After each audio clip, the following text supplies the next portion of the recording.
Bem, pessoal, vamos fazer aqui um bate-papo rápido com algumas dicas para você fazer uma boa prova de múltipla escolha, tá?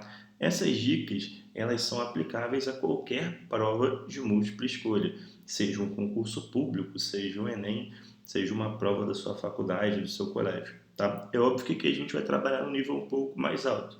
A gente está aqui finalizando a preparação para o concurso do Banco do Brasil, então a gente vai conversar esse tema no nível de concurso, né, no nível um pouco mais alto. Mas você pode aplicar isso em qualquer prova de múltipla escolha, tá? Você precisa ter em mente que o ponto principal de toda a preparação é o estudo do conteúdo, tá?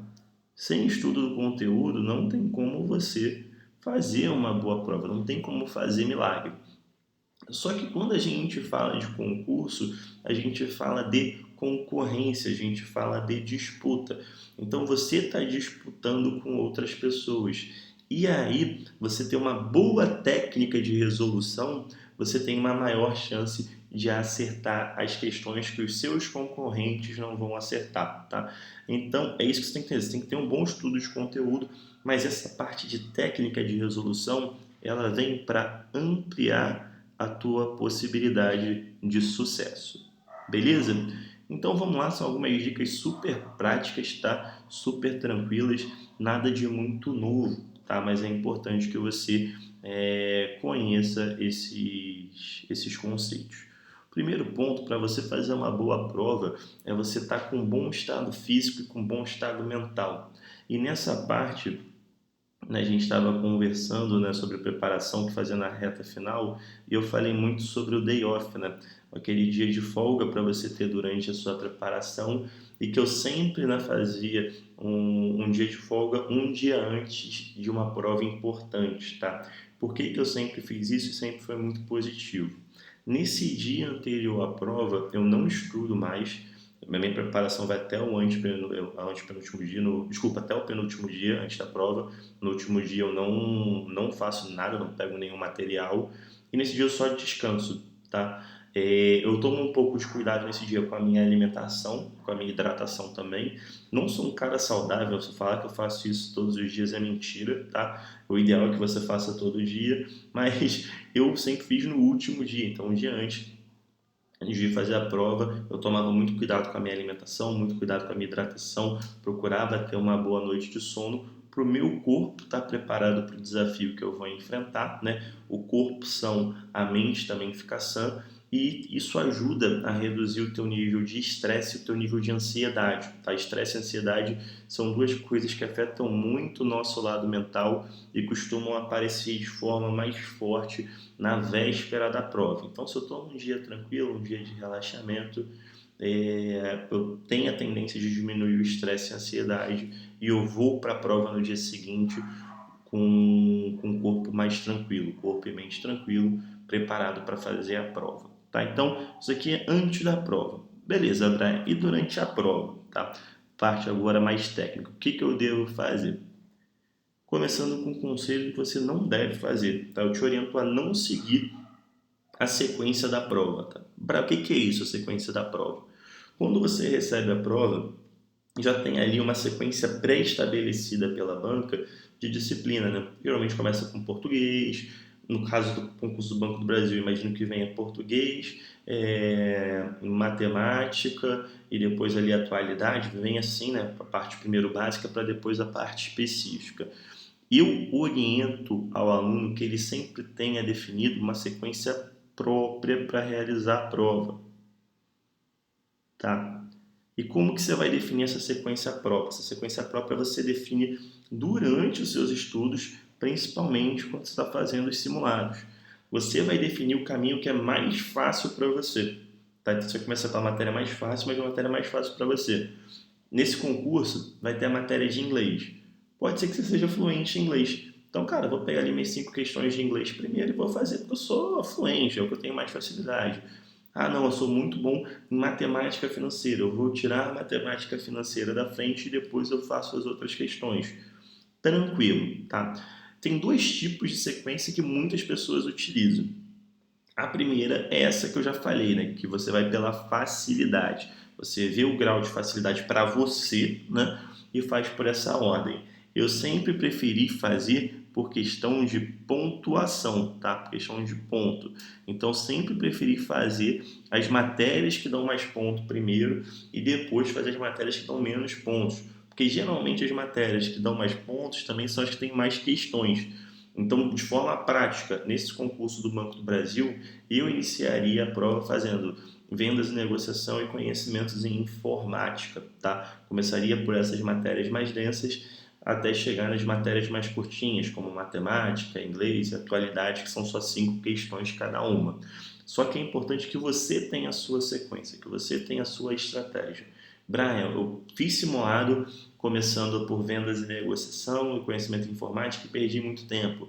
Eu fui melhor começando por inglês, por matemática. Beleza, você tem que ter uma estratégia sua que vai te facilitar. Tá? Se você quiser seguir o meu modelo, pega isso, as questões, as matérias que dão mais pontos. Então, começaria ali com vendas e negociação, conhecimento informática, conhecimento bancário e depois português. Tá? Seria a ordem que eu faria.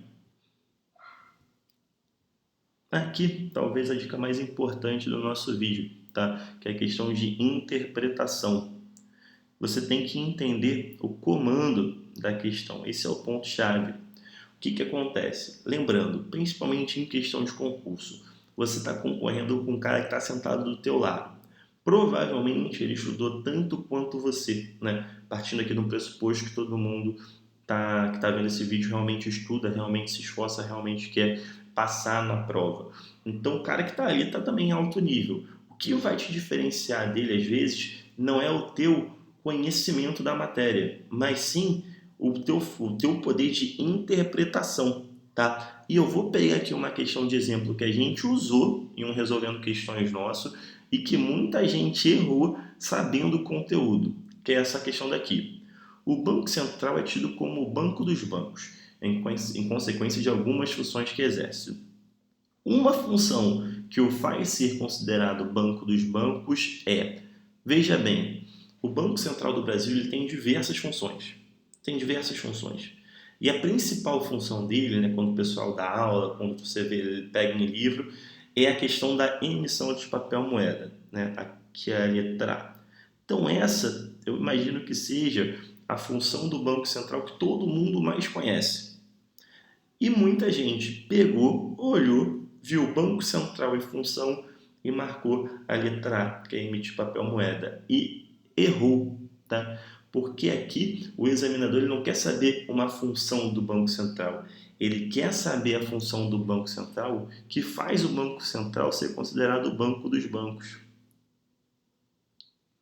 E qual que é essa daqui? O que faz o Banco Central ser o banco dos bancos é realizar os empréstimos, né? Os empréstimos de redesconto. Então, a alternativa correta é a letra D, que é fazer empréstimo para os bancos.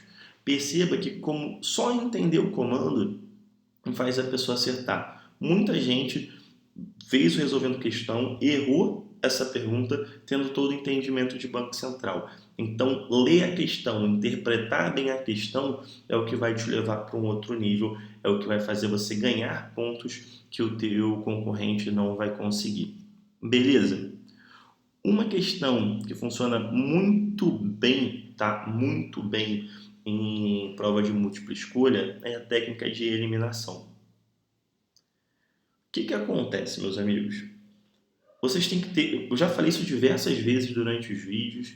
Eu sei que é chato repetir, mas é importante. Você tem que entender qual é o principal objetivo de um concurso. Ou de uma prova de Enem, por exemplo. O principal objetivo dessas provas é eliminar os candidatos.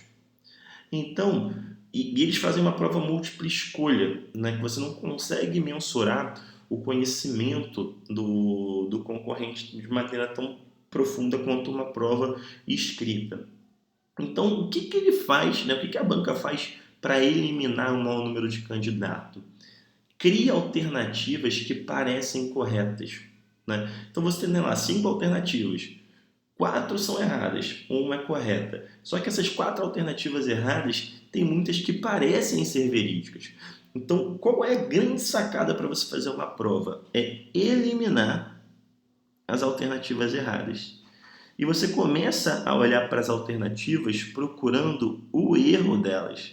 Então, você começa a ter uma mentalidade reversa, né? Você não vai olhando as alternativas para achar certa. Você vai eliminando as erradas. É um modelo que a gente faz no nosso Resolvendo Questões aqui. Tá? Se você não viu nenhum Resolvendo Questões, só abrir aqui o canal, botar Resolvendo Questões, você vai ver a gente botando essa técnica, né, de eliminação na prática. Isso vai te ajudar muito a se livrar das famosas pegadinhas. Se você for com essa mentalidade de fazer a prova, de procurar o erro na alternativa, né? Procurar a malícia da banca em cada alternativa, você vai eliminar aquelas que estão erradas, marcar somente o que está certa e ter um rendimento muito maior do que simplesmente ficar olhando, procurando, né, a alternativa correta. Para fechar aqui, gente, esse primeiro bate-papo sobre técnica de prova de múltipla escolha, tem a questão de você pular as questões mais difíceis. Quando a gente fala de concurso, né, e de prova de Enem, enfim, a gente está falando de um conceito de tempo. Né? Essas provas, elas têm um tempo limitado, são provas extensas e que têm lá o seu tempo. Quando você pega uma questão e você fica travado nela, você começa a perder muito tempo. E o nosso cérebro, ele não gosta de não conseguir resolver um problema. Então, conforme você pega uma questão que você não consegue resolver, o cérebro vai ficando mais impaciente, vai ficando mais ansioso, e aí você vai transportar a ansiedade dessa questão para as outras. Então, você pegou uma questão, não conseguiu resolver, pula, tá? Faz um círculozinho nela, tá? Faz um círculozinho nela para saber que você tem que voltar e continue fazendo a prova. Isso vai te ajudar a diminuir a questão da ansiedade e vai ter dois efeitos positivos, além da redução da ansiedade. O primeiro é o seguinte, a resposta ela pode estar na sequência da prova. A gente já estudou, né, conhecimento bancário, vendas e negociação, e a gente viu que os assuntos são muito interligados. Então, às vezes eu estou falando de um assunto que vincula a outro. Então, às vezes a resposta da questão 1, da questão 2, está lá na questão 8, na questão 9. Isso é muito comum em prova de múltipla escolha. A resposta de uma está em outra questão mais para frente. Então, esse é o primeiro ponto. Então, você pulou, continua fazendo a prova e você fala, opa, essa questão daqui responde àquela que eu pulei. Você volta e finaliza ela. E o segundo ponto é que o que acontece? Quando você pula essa questão, por mais que você vá continuar resolvendo a prova, essa questão ela fica sendo trabalhada no teu subconsciente. Porque o nosso cérebro, como eu falei, ele não gosta de não resolver um problema, ele quer resolver o problema.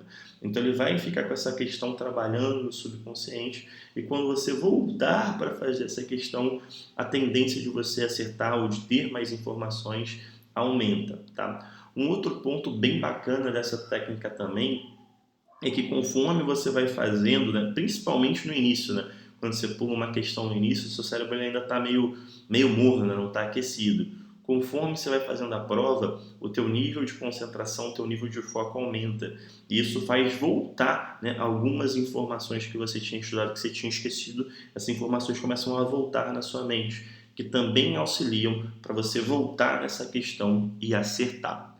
Beleza, gente? Essa aqui é a parte básica de como você deve fazer uma prova de múltipla escolha, algumas dicas de quem já fez muitas provas de múltipla escolha e que sempre me ajudaram muito, tá? Essas questões de pular, de fazer técnicas de eliminação, de tomar muito cuidado com a interpretação do texto, isso vai te levar para um outro nível na hora de fazer as provas, tá? Se esse tipo de conteúdo um pouco mais técnico para a prova for interessante, fizer sentido para vocês, fala aqui nos comentários que aí eu posso fazer um outro vídeo só com técnica de chute, tá? Só com técnica de chute para te ajudar. Lembrando, técnica de chute só serve para quem estudou, tá? Porque aí você vai ter feito lá uma prova de 70 questões, você vai precisar chutar 5 questões, chutar 10 questões, aí a técnica funciona. Não é para você fazer a prova toda chutando não, tá? Então se vocês quiserem um vídeo com técnica de chute, deixe aqui nos comentários.